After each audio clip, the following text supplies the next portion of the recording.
Welcome to new TV Telugu.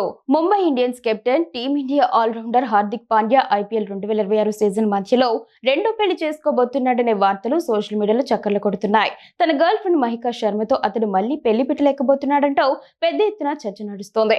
ఇప్పుడు ఈ వదంతులు ఇంటర్నెట్ ఊపేస్తున్నాయి. అయితే విశ్వసనీయ వర్గాల ప్రకారం వీటిలో నిజం లేదని తెలుస్తోంది. మరోవైపు వెన్నునొప్పి కారణంగా హార్దిక్ పాండ్యా ముంబై ఆడిన గత 3 మ్యాచ్లకు దూరమయ్యాడు. అతడు లేని సమయంలో సూర్యకుమార్ యాదవ్, జస్ప్రీత్ బుమ్రా జట్టు బాధ్యతలు చేపట్టారు. హార్దిక్ నాయకత్వంపై మేనేజ్మెంట్ అసంతృప్తితో ఉందనే ప్రచారం జరుగుతున్న తరుణంలోనే పెళ్లి వదంతులు బయటకు రావడం గమనార్హం. మహికా శర్మ గతంలో ముంబై ఇండియన్స్ టీం బస్సులో ప్రయాణించడంతో పాటు మార్చిలో జరిగిన టీ20 వరల్డ్ కప్ వేడుకల్లోనూ పాల్గొనడం ఈ వదంతులకు మరింత బలాన్ని చేకూర్చుంది.